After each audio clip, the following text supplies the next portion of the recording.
ओम शांति। यह ब्रह्मस कुमारी के द्वारा बनाया गया आश्रम शांतिवन में है।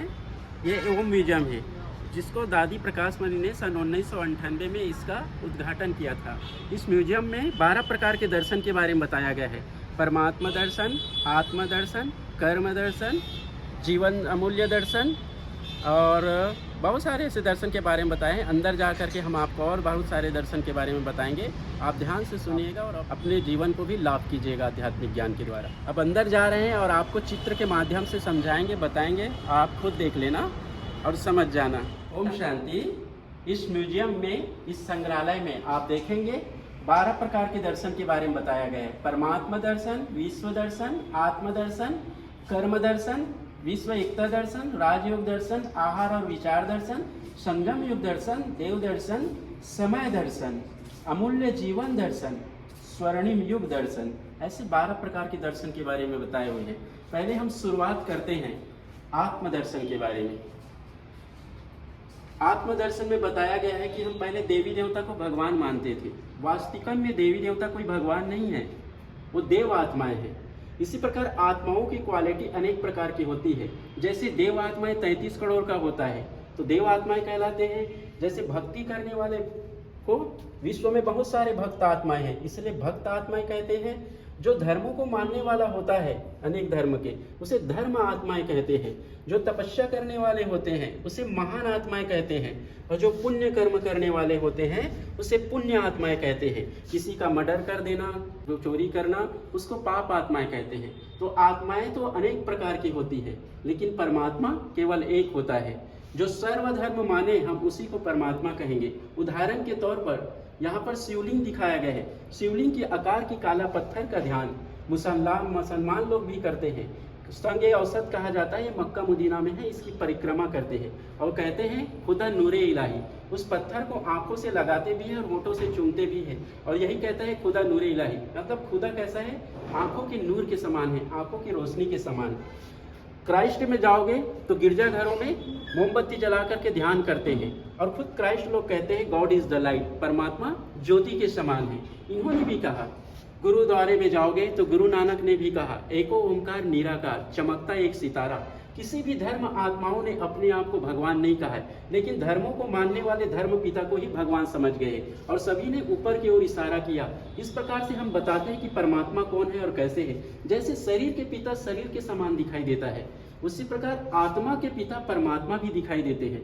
आत्मा ज्योति बिंदु स्वरूप है और परमात्मा भी ज्योति बिंदु स्वरूप है। आत्मा एक एनर्जी है जो सारी बॉडी को चलाता है, परमात्मा एक पावर एनर्जी जो सारे विश्व को चलाता है। इस संगम युग में आकर के परमात्मा शिव, जैसे नाम रूप से न्यारा नहीं होता, परमात्मा का नाम शिव है, वो सदा कल्याणकारी है और इस संगम युग में आकर के वो कल्याण कर रहे हैं। आपको बता देते हैं, मनुष्य अभी अंधकार में है, उसे प्रकाश की ओर ले जा रहा है। अंधों की लाठी बन करके वो सही रास्ता दिखा रहे हैं। डूबती हुई नैया को फिर से वो पार लगा रहे हैं। मनुष्य के अंदर ईश्वर देश की कांटा पनप चुके हैं, फिर से आध्यात्मिक ज्ञान से हृदय में फूलों जैसे बना रहे हैं। मनुष्य को 5 विकारों ने घेर लिया है, उन विकारों को निकाल करके परमात्मा फिर से देवी देवता तुल्य बनाने आए हैं।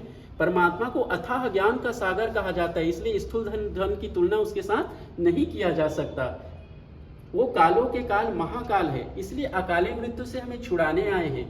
इसका नाम मार्कंडे ऋषि था। ये 12 साल के बाद आयु के बाद शरीर छोड़ने वाला था। किसी राजा का पुत्र था। इसने शिव का ही ध्यान किया। जैसे 12 वर्ष हुआ, 5 साल के आयु में शिव का ध्यान किया और जैसे 12 वर्ष हुआ तो उस समय यमराज जी इसके प्राण हरने के लिए आए। उसी समय शिव आकाशवाणी हुआ और शिव पिता ने कहा तू अगर काल है तो मैं महाकाल हूँ। इस तरह से इस बच्चे का 12 में 1 0 लगा दिया जाए तो 120 साल तक जीवित रहा। ये परमात्मा शिव का ही कमाल है। तो हमें भी अकाले मृत्यु से छुड़ाने के लिए परमात्मा शिव इस धरा पर आ चुके हैं। आगे आपको बताते हैं विश्व दर्शन के बारे में। विश्व दर्शन में बताया गया है 3 लोग। ये परम धाम है जहाँ आत्मा और परमात्मा दोनों एक ही स्वरूप में रहते हैं, लाइट के स्वरूप में। ये सूक्ष्म वतन है जहाँ पर सूक्ष्म शरीर में, प्रकाश के शरीर में ब्रह्मा विष्णु और शंकर रहते हैं, जिसे सूक्ष्म वतन कहा जाता है। ये साकार वतन है जहाँ पर मनुष्य जन्म मरण के चक्कर में आते हैं और इसी धरा पर, इस पृथ्वी पर सतयुग, त्रेता, द्वापर और कलयुग, ये 5000 वर्ष चलने वाला सृष्टि चक्र है। जैसे 16 पिक्चर 3 घंटे का रहता है, उसी प्रकार सृष्टि चक्र भी 5000 वर्ष चलता है। सतयुग, त्रेता, द्वापर और कलयुग सब 1250 रहता है। तो कलयुग के अंत और सतयुग की शुरुआत को हम क्या कहते हैं? संगम। अभी संगम को पूर्ण रूप से 88 साल बना चुके हम। 88 वर्ष हो चुके परमात्मा शिव को आए हुए, परमात्मा शिव जयंती मनाते हुए। हमारे पास 11 साल और टाइम है। इस 11 सालों में आध्यात्मिक ज्ञान को ऐसे अपने जीवन में लाभान्वित करें जो सतयुग के लायक बने। कम ज्ञान प्राप्त करेंगे तो त्रेता के लायक बनेंगे। भक्ति भावना में अभी भी लगे रहे भगवान को जानने के बाद तो द्वापर के बाद है। और कुछ नहीं करेंगे, खा रहे पी रहे लोग जैसे जी रहे, तो कलयुग के लायक बनेंगे। इसलिए 8 जन्म सतयुग का, 12 जन्म त्रेता का और द्वापर का 21 जन्म और कलयुग का 42 जन्म और संगम का 1 जन्म, टोटल होता है 84 जन्म मनुष्य लेते हैं। और जनसंख्या भी बता देते हैं। सतयुग की जनसंख्या 9 लाख होता है, त्रेता की जनसंख्या 33 करोड़ होता है और द्वापर की जनसंख्या 500 करोड़ होता है और अभी कलयुग की जनसंख्या 750 करोड़ से ऊपर हो चुका है। तो इस तरह से कलयुग का विनाश का समय चल रहा है। परमात्मा शिव जो निराकार है वो 3 बच्चों के द्वारा अपना कर्तव्य कार्य करा रहे। ब्रह्मा के द्वारा स्थापना, विष्णु के द्वारा पालना और शंकर के द्वारा विनाश कहा गया है। शंकर कोई भगवान नहीं है, शंकर भी विनाशकारी देवता है। इसीलिए शंकर रात्रि कोई नहीं मनाता, हमेशा कोई भी मनाते हैं शिवरात्रि मनाते हैं, क्योंकि शिवरात्रि शिव कल्याणकारी है। विनाश कैसे होगा आपको बता देते हैं। यादव और कौरव दोनों लड़ाई होंगे। यादव कौरव जैसे चीन है, जापान है, रसिया है, बांग्लादेश है, ठीक है, यूक्रेन है, ये सब आपस में देश एक दूसरे से मिसाइल के द्वारा लड़ाई करेंगे और लड़ाई होने के बाद देश का खात्मा होता जाएगा। बचेगा आपका भारत देश और वो बच्चे बचेंगे जो परमात्मा को अभी जान करके तपस्या कर रहे हैं। तो इसीलिए कहा गया है कि परमात्मा साथ लगन लगाने वाले विजयंती होते हैं और उसके साथ लगन न लगाने वाले विषयंती। प्रीत बुद्धि विजयंती और विपरीत बुद्धि विषयंती कहा गया है। विपरीत बुद्धि वालों का विनाश होगा और प्रीत बुद्धि वालों का विजय होगा, जिसको पांडव कहा गया है। विश्व दर्शन के बाद आता है आपका आत्मदर्शन। आत्मदर्शन में बताया गया है शरीर और आत्मा, शरीर से आत्मा निकल जाता है तो उसकी कोई वैल्यू नहीं रहता। बच्चे बूढ़े जवान शमशान में ले जाकर के जला दिया जाता है पुतला समझ करके। तो मनुष्य की आत्मा मनुष्य बनते हैं और जानवर की आत्मा जानवर बनते हैं। मनुष्य 2 जन्म स्त्री लेता है, 2 जन्म पुरुष जन्म लेते हैं, ठीक है, 2 जन्म स्त्री लेता है, 2 जन्म पुरुष बनते हैं, 2 जन्म देवी बनता है, 2 जन्म देवता बनते हैं। आप देखे होंगे किसी लड़कियों का संस्कार लड़कों जैसा रहता है, लड़कों जैसा रप टप बात करना, बाइक चलाना, और किसी लड़कों का संस्कार लड़कियों जैसा रहता है। इससे पता चलता है कि मनुष्य आत्मा मनुष्य बनते हैं और जानवर की आत्मा जानवर बनते हैं। जैसे शरीर, सांप एक शरीर है, मणि एक आत्मा है, पिंजरा एक शरीर है, पक्षी एक आत्मा है, और सीप एक शरीर है, मोती एक आत्मा है, राजा एक शरीर है, मुकुट एक आत्मा है। तो आत्मा और शरीर का संबंध माना गया है। आत्मा के बिना शरीर का वैल्यू नहीं और शरीर के बिना आत्मा के नहीं। आत्मा भ्रिकुटी के बीच में रहते हैं, जहाँ माताएं तिलक बिंदी लगाते हैं और जहाँ भाई तिलक लगाते हैं। आत्मा में 3 शक्तियां होते हैं, मन, बुद्धि और संस्कार। मन सोचने का काम करता है। अज्ञानतावश मन कितने सारे बातों को सोच लेता है, वो मन घोड़े के समान चलता है। लेकिन शरीर के लिए भोजन जैसे आवश्यकता है, अभी समय है बुद्धि को आध्यात्मिक ज्ञान की आवश्यकता। जैसे जैसे बुद्धि आध्यात्मिक ज्ञान में परिपक्व होते जाते हैं, मन का भटकना बंद हो जाता है, क्योंकि मन बच्चा है और बुद्धि माँ है। फिर हमारी सारी कर्म इंद्रियां हमारे कंट्रोल में रहते हैं। इस समय हम ज्ञान के प्राप्त करके और इस सारी कर्म इंद्रियों को कंट्रोलिंग पावर रखेंगे तो आने वाला हमारा जन्म भी श्रेष्ठ होगा, क्योंकि हमने कर्म इंद्रियों को क्या कर लिया? आध्यात्मिक ज्ञान से कंट्रोल कर लिया। आगे आइए, इसमें कर्म दर्शन के बारे में बताया गया है। इसमें दिखाया गया है एक छोटा सा बालक एक जोशी के पास जाता है और जोशी को कहता है, जोशी जी मेरा हाथ देखिए, मैं स्वर्ग में जाने लायक हूँ कि नरक में जाने लायक हूँ? जोशी कहता है तेरे 2 आंख है, जो हाथों से जो कर्म किया है तू खुद देख ले। बच्चे बैठ करके देखता है। एक बच्चे जो है वृक्ष लगा रहा है, बहुत सारे वृक्ष लगाता है, हर साल वृक्ष लगाते हैं, वृक्ष में फल बताता है और वो बगीचों का मालिक बनता है। इस तरह से वो बहुत पैसे वाले हो करके अच्छे घरों में रहता है, पुण्य कर्म के कारण अच्छे घरों में रहता है। फिर दूसरे जन्म एक राजा के घर भी जन्म लेता है। लेकिन दूसरे व्यक्ति जो रहता है बच्चे, वो क्या करता है? पेड़ काटने वाला होता है। हर साल बहुत सारे पेड़ काटते हैं, लोगों को फलों और छांव से वंचित करता है। इसलिए इस जन्म भी मांगने वाले हैं, अगले जन्म भी वो क्या होंगे, मांगने वाले होंगे, क्योंकि उसने इस जन्म में पुण्य कर्मों का बीज बोया ही नहीं, तो फल कहाँ से प्राप्त होगा। जैसे बंदर है, घर नहीं बनाते, घर की वैल्यू नहीं समझते, लेकिन पक्षी एक एक दिन का लाता है, घोंसला बनाता है और अपने बच्चों की पालन पोषण करता है। इसलिए पक्षियों से हर कोई प्रेम करता है, लेकिन बंदर को हर कोई पत्थर मार करके भगाते हैं, क्योंकि चंचलता और चोरी किसी को पसंद नहीं। उसी प्रकार डाकू और डॉक्टर, डाकू के हाथ में चाकू होता है, मर्डर करता है, हत्या करता है, केस होता है, फांसी चढ़ा दिया जाता है। लेकिन डॉक्टर उसी चाकू से ऑपरेशन करता है, ठीक करता है और दुआएं कमाता है, पैसे कमाता है। तो हमारा जीवन भी क्या है, एक डॉक्टर की तरह है, दुआएं देना है और दुआएं लेना है इसी मनुष्य जीवन में। जैसे यहाँ की पढ़ाई बता देते हैं, एक स्टूडेंट पुस्तक की पढ़ाई करता है, वो विद्यार्थी कहलाता है। एक पंडित जो है शास्त्रों की पढ़ाई करता है, इसलिए वो पंडित कहलाता है। लेकिन एक राजयोगी परमात्मा को परमात्मा का ध्यान करते हैं, इसलिए वो राजयोगी कहलाते हैं। राजयोगी हमेशा निश्चिंत और सफलतापूर्वक रहता है। मनुष्यों का दो जन्म होते हैं, एक जन्म होता है बुरा जन्म, एक होता है अच्छा जन्म। बुरा जन्म में कोई व्यक्ति ने आतंकवादी बम विस्फोट कर दिया, 40 से 50 व्यक्ति शरीर छोड़ दिए, तो इसीलिए किसी का हाथ लूला होता है, किसी का लंगड़ा होता है, किसी का कोई पागल हो जाते हैं, कोई भिखारी हो जाते हैं। कारण जो पूरा जन्म जो बुरा कर्म करते हैं उसका बुरा फल मिलता है। अच्छा जन्म होता है जो परमात्मा को जान करके परमात्मा के श्रीमत पर चलते हैं, तो आने वाले हमारा जीवन श्री देवी और श्री देवता के समान होंगे ना। श्रीमत देने वाला इस जीवन में केवल परमात्मा शिव है, कोई साधु संत महात्मा कोई नहीं है, केवल परमात्मा शिव है, इसलिए पूजनी लायक बन जाते हैं। विश्व एकता दर्शन में बताया गया है, हिंदू मुस्लिम सिख ईसाई आपस में कर रहे लड़ाई, क्योंकि दाढ़ी वालों को बिना दाढ़ी वालों से नहीं बनता और बिना दाढ़ी वालों को दाढ़ी वाले से नहीं बनता। इस तरह से क्या कर रहे हैं, ये सब धर्मों के नाम से लड़ाई हो रहे हैं। जब इस धरा पर परमपिता परमात्मा शिव आते हैं, तब कहते हैं आत्मा आत्मा भाई भाई, क्योंकि परमात्मा हमें किस रूप में देखता है, आत्मा के रूप में, ना कि स्त्री और पुरुष के रूप में।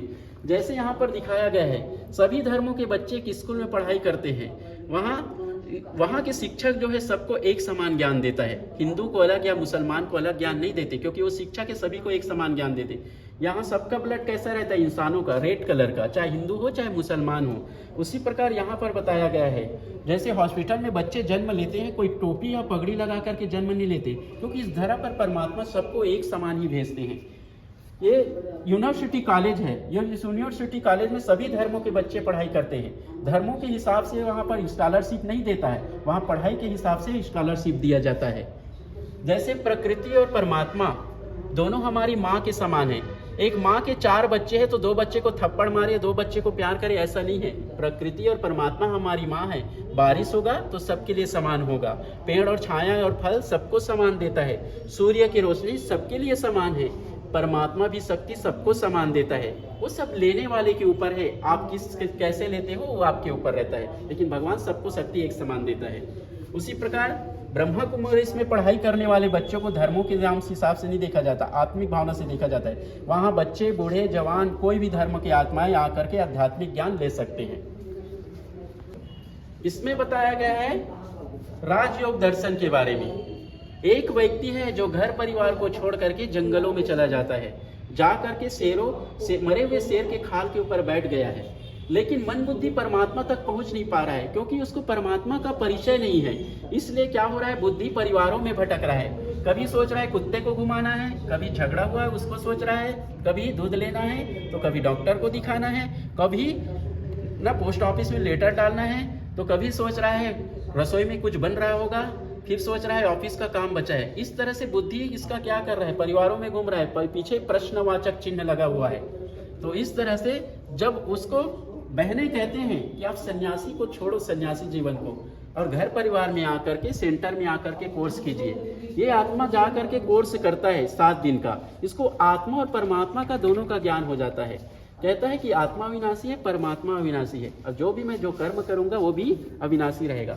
मुझे क्या करना है, तो ये आता है घर में आकर के परमात्मा को पिता के रूप में याद करते हैं, मेडिटेशन करता है। पत्नी को भी आत्मिक भाव से देखता है, बच्चे को भी आत्मिक भाव से देखता है। सोचता है मैं पति और पिता के रूप में मैं पार्ट बजा रहा हूँ तो मैं एक आत्मा हूँ। तो तो ये एक योगी के समान रहता है। योगी कैसा रहता है? नाव हिलता डुलता है लेकिन डूबता नहीं है।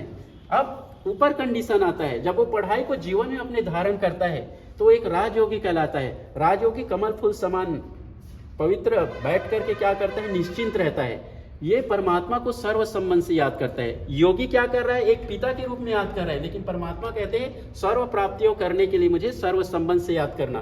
तो एक राजयोगी कैसा कर रहा है? मन और बुद्धि से परमात्मा को पिता के रूप में याद कर रहे हैं, प्रेमिका के रूप में याद कर रहे, माता पिता के रूप में याद कर रहे, भगवान के रूप में याद कर रहे, कभी खुदा दोस्त के रूप में याद कर रहे, कभी माँ के रूप में याद कर रहे, कभी ज्ञान सागर के रूप में याद कर रहे। सर्व संबंध से याद करने वाले बच्चे को राजा बच्चे कहा जाता है।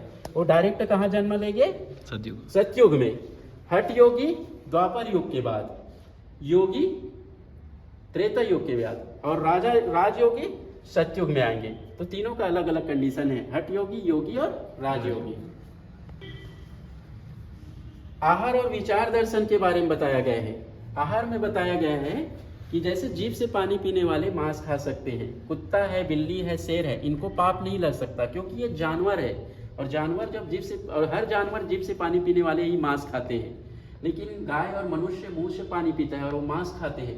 अधिक मांस खाने वाले को क्या कहेंगे? हम राक्षस ही कहेंगे, क्योंकि अपने स्वार्थ के वश वो किसी का हत्या कराता है तो एक राक्षस ही कहलाएगा। और मांस कच्चे नहीं खाते, उसमें लहसुन प्याज वगैरह डाल करके घंटों तक पकाते हैं, फिर मसाले वगैरह डाल करके खाते हैं। अधिक मांस खाने से ब्लड प्रेशर बढ़ता है, अनेक प्रकार की बीमारियां बढ़ते हैं। अपने परिवार में कोई एक्सीडेंट हो जाए तो उसका ब्लड काम नहीं करता क्योंकि ब्लड में इन्फेक्शन हो जाता है। तो प्रकृति समझा रहा है कि वक्त है, समय है अभी भी कि मांस खाना छोड़ दो, लेकिन व्यक्ति संस्कार के वश छोड़ता नहीं। जैसे शराबी होता है ना, शराब पीने की लत लगता है और शराब पीना छोड़ता नहीं। जब तक जिएंगे तब तक शराब पिएंगे कहते हैं, और लीवर जल्दी खराब होता है और शरीर जल्दी छोड़ देता है। 60 साल जीने वाला 40 साल में। उसी प्रकार होटल में भोजन बनाने वाले, हाँ तो साफ सफाई हुआ है कि नहीं हुआ, मूवी देख रहे हैं, सब्जी काट रहे हैं, कीड़े मकोड़े जा रहे हैं, उससे कोई मतलब नहीं रहता। तो होटल की भी भोजन करने से भी हमारे अंदर बहुत प्रकार की बीमारियां हो जाती है।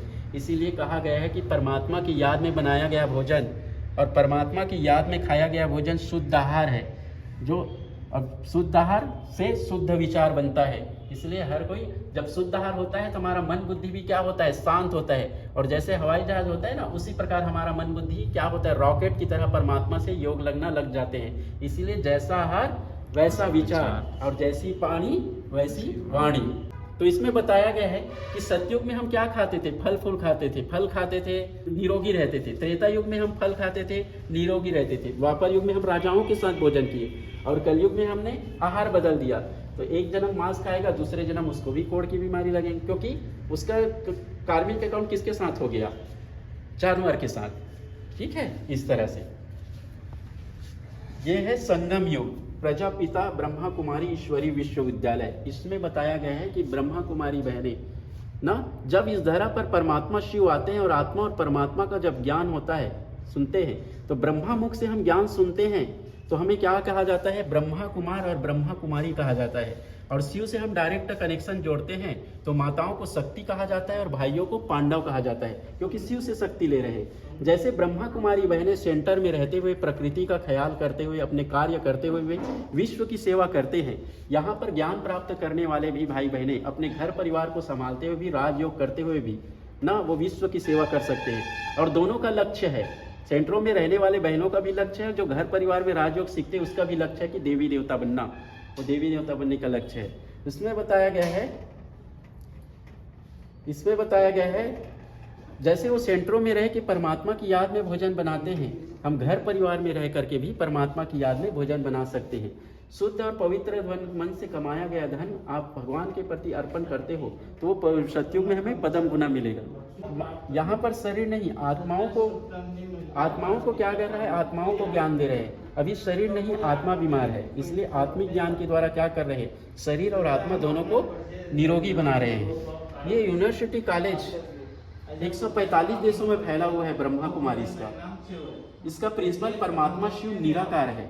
इसका पहला स्टूडेंट ब्रह्मा बाबा है, जिसने इस आध्यात्मिक ज्ञान के द्वारा ना अपने जीवन को फरिश्ता बना लिया है। अभी हम वकालत पढ़ाई नहीं कर रहे हैं, अभी हम सब फरिश्ते बनने की पढ़ाई कर रहे हैं। फरिश्ता अर्थात होता है परमात्मा के साथ सर्व संबंध रखना, अपने हर रिश्ते को परमात्मा के साथ जोड़ना, उसी को फरिश्ता कहा जाता है। फिर अगले जन्म में वो क्या बनेगा? देवता। जिसने हर रिश्ता को परमात्मा को दे दिया वो अगले जन्म में बनेगा देवता, इसलिए वो देवता कहलाते हैं। आगे है देव दर्शन। देव दर्शन में बताया गया है, हम विकारों के वश होते हैं तो मंदिरों में जाकर के गीत गाते हैं, लोभ के वश होते हैं, क्रोध के वश होते हैं, काम के वश होते हैं, अहंकार के वश होते हैं, तो क्या करते थे? मंदिरों में जा करके मांगते थे, इसलिए इस हाथ को मांगने वाले बताया गया। जब ब्रह्मा कुमारी सेंटर में जा करके हम आध्यात्मिक परमात्मा की जब ज्ञान सुनते हैं तो हमारी बुद्धि क्या हो जाता है? शांत और शीतल हो जाते हैं, और हर कदम में हम परमात्मा को याद करके चलते हैं तो कदमों में पद्मों की कमाई करते हैं। पहले मांगने वाला था हाथ, अभी देने वाला हो गए हैं। सबके प्रति शुभ भावना, शुभ कामना रखना श्रेष्ठ दान है। पहले इस घर को हम छोटे से घर को परिवार समझते थे, लेकिन आध्यात्मिक ज्ञान प्राप्त करने के बाद विश्व को अपना परिवार समझते हैं। जैसे एक एक ईंट जोड़ने से सुंदर घर का निर्माण होता है, उसी प्रकार एक एक अवगुण निकालने से हमारे अंदर देवत्व गुण का निर्माण होता है। ये पढ़ाई अल्पकाल की है, जिसे मनुष्य को पढ़ाकर डॉक्टर, इंजीनियर, वकील तो बना सकते हैं, लेकिन ये पढ़ाई सदा काल की है, जिससे परमात्मा हमें एक जन्म ब्राह्मण बनाते हैं। ब्राह्मण अर्थात होता है जिसका मन बड़ा हो, जो अवगुण में भी गुण दिखाई देता हो। जैसे कोई ताजुए में पैसे बर्बाद कर दे, घोड़ों के रेस में पैसे बर्बाद कर दे, फैशन युक्त जीवन बर्बाद कर रहे, इन सब को देखते हुए उसके प्रति भी कल्याण की भावना रखते हैं, ऐसे को ही ब्राह्मण कहा जाता है। वो कहते हैं कि परमात्मा इसके भी जीवन परिवर्तन हो जाए और ये भी अच्छे आत्मा बन जाए। इसी प्रकार वो इसी जीवन में खुद के जीवन को परिवर्तन करके और दूसरे के जीवन को परिवर्तन करता है। इसी जन्म में वो फरिश्ता कहलाता है। तो जितना पुण्य कर्म हम अभी संगम युग में करेंगे, उसी प्रकार हमारा मंदिर भी द्वापर युग में बनेगा, और द्वापर युग से कलयुग के अंत तक हमारी पूजा भी वैसे होगा। समय दर्शन के बारे में बताया गया है। इसमें बताया गया है, देख लीजिए, समय दर्शन अमूल्य है। दो बालक है जिसके घर में लाइट होते भी पढ़ाई पे ध्यान नहीं दे रहा है, और जिसके घर में लाइट नहीं, झोपड़पट्टी में रहने वाला बालक, वो खूब रात में लाइट से, खंभे की लाइट से पढ़ाई करता है। हर बार परीक्षा पास किया और बहुत बड़ा साइंटिस्ट बन गया। हर बार परीक्षा फेल हो गया दोनों बालक, और खुद के घर को बेच करके झोपड़पट्टी में रहने लगा।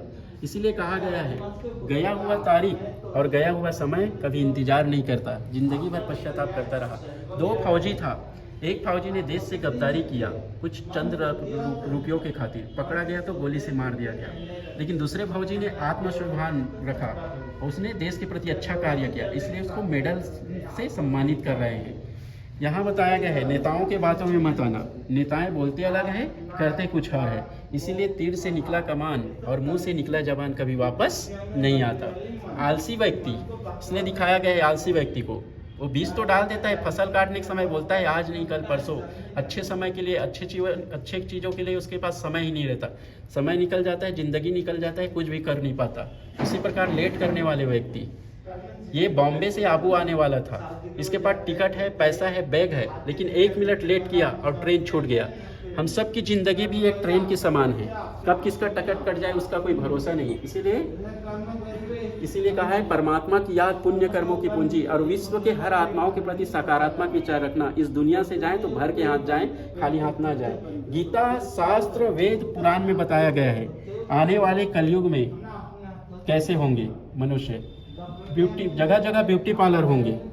आजकल की लड़कियां ब्यूटी पार्लर में जाएंगे ना, चेहरे को सजाएंगे, शरीर को सजाएंगे, और बार बार मोबाइल से सेल्फी मारेंगे, होठों पे लिपस्टिक लगाएंगे, लेकिन चरित्र को नहीं सजाएंगे। इसीलिए कहा गया है, एक हीरोइन था जिसने 40 बार प्लास्टिक सर्जरी करवाया करोड़ों रुपया खर्च करके, वक्त आया तो बाथरूम में गिर करके शरीर छोड़े। इसीलिए भगवान कहते हैं, जो पानी से नहाते हैं वो लिबास बदलते हैं, और जो पसीनों से नहाते हैं वो इतिहास बदलते हैं। इतिहास बदलने वाला झांसी की रानी है, मीराबाई है, स्वामी विवेकानंद है, भगत सिंह आज़ाद है, और आपका चंद्रशेखर आज़ाद है, ब्रह्मा बाबा है, दादी जानकी है, प्रकाश मणि दादी है। इन लोगों ने चरित्रों का निर्माण करके गए। दूसरा है, कॉलेजों में पढ़ने लिखने वाले लड़के लड़कियां आजकल एक दूसरे से हाथ मिला रहे हैं, गले मिल रहे हैं, एक दूसरे को फ्रेंड से समझते हैं। आगे चल करके देखेंगे तो एक दूसरे में अटैचमेंट हो जाता है। अटैचमेंट होने के कारण ना लव मैरिज को बढ़ावा दे रहा है, वो चरित्रों पे में नहीं कर रहा है। लव मैरिज में क्या कर रहा है, लव मैरिज में बढ़ावा कर रहा है। इसलिए कन्याएं क्या कर रहा है, अपने स्वयं वर ढूंढ रहे हैं। गाय जो है पहले अच्छे घास खाता था, कलयुग के अंत में भी देख लीजिए वो गाय वो है विष्ठा खा रहे हैं, गंदगी खा रहे हैं। इसलिए गाय के दूध से अनेक प्रकार की बीमारियां भी हो रही हैं। पंडित लोग पहले अच्छे पूजा पाठी था, लेकिन अभी वो क्या कर रहे हैं, बियर बारों में जा रहे हैं, मांस खा रहे हैं, इसलिए मांस खाने वालों की जनसंख्या भी बढ़ चुका है। अनाज पहले खुले में मिलता था, लेकिन अनाज आज क्या हो रहा है, पुड़ियों में बिक रहा है, पानी पाउच में बिक रहा है और पानी बॉटल में बिक रहा है। ये कलयुग की गिरती कला है। जो कलयुग में अशुद्ध खान पान करेगा, अशुद्ध चीज़ों को बेचेगा और अशुद्ध संस्कार वाले रहेगा, वो कलयुग के काल के गाल में जाएंगे। मतलब कलयुग में जिएंगे और कलयुग में मरेंगे, कलयुग में जन्म लेंगे और कलयुग में मरेंगे। लेकिन जिसने आध्यात्मिक ज्ञान को अपने जीवन में धारण कर लिया, आहार विचार और संस्कार को परिवर्तन कर दिया, शुद्ध आहार शुद्ध विचार और शुद्ध संस्कार को परमात्मा ज्ञान से परिवर्तन कर लिया, परमात्मा उसके लिए सतयुग बना रहे, उस सतयुग में जा करके देवी देवता बनेंगे, उसकी खान पान भी शुद्ध और निर्मल रहेंगे। अब आपके ऊपर है, इस रास्ते पर जाना है कि उस रास्ते पर जाना है। आने वाली सतयुगी दुनिया, एक बच्चे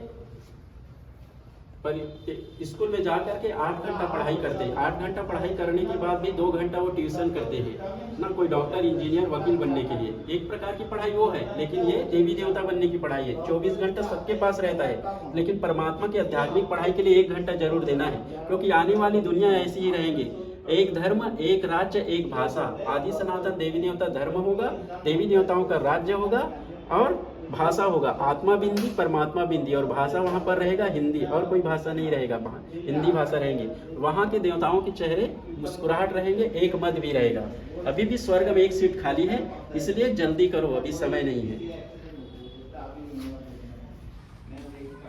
सतयुग में आने वाले बालक बालिका, यथा राजा रानी तथा प्रजा, वहाँ जैसे पुरुषार्थ करके संगम से जाते हैं, उसी प्रकार से लल्ली पैदा होता है, राधा के समान रहता है, लल्ला पैदा होता है, श्री कृष्ण के समान होता है, और सबका अपना अपना छोटा बड़ा महल रहता है, और सब वहाँ पर सुखी रहते हैं। महलों में हीरा लगा रहता है, दिन को सूर्य की रोशनी से जगमगाएगा और रात को चंद्रमा की रोशनी से जगमगाएगा। वहाँ पर लाइट नहीं रहेगा, हर चीज प्रकृति के साथ चलेंगे। मोर वहाँ पर नृत्य करेंगे। सतयुग में, संगम युग में हम दाल रोटी सब्जी खाते हैं, सतयुग में हम फल खाएंगे और सुबी रस पिएंगे, क्योंकि देवताएं वहां पर पानी नहीं पिएंगे, पानी तो जानवर पिएंगे। जैसे शेर और गाय को दिखा रहे हैं ना पानी पीते हुए, उसी प्रकार सब देवताओं के पास पुष्पक विमान रहेगा। हरा बटन दबाएगा उड़ेगा, लाल बटन दबाएगा नीचे आएगा, ये चलेगा सूर्य की रोशनी से। और वहां पर सतयुग में सोने के मोहरे चलेंगे, जिसको सोने का सिक्का कहा जाता है, जिसमें लक्ष्मी नारायण का चित्र रहेगा। ये कागज का पैसा और लोहे का पैसा भी चल रहा है ना, वो खत्म हो जाएंगे, सतयुग में चलेंगे। और वो डीजल पेट्रोल से नहीं चलेगा, वो चलेगा सूर्य की रोशनी के द्वारा, जो पुष्पक विमान है वो। सतयुग के बच्चे जब 5 साल हो जाते हैं तो चित्रकला, नृत्य कला और संगीत कला सीखते हैं। इसीलिए आप देखे होंगे श्री कृष्ण को बंसी बजाते हुए दिखाया है, राधा को नृत्य करते हुए दिखाया है। श्री कृष्ण बंसी बजाते हैं और राधा नृत्य करते हैं, तो सभी गोप गोपिकाओं को भी नृत्य करते हुए दिखाए हैं।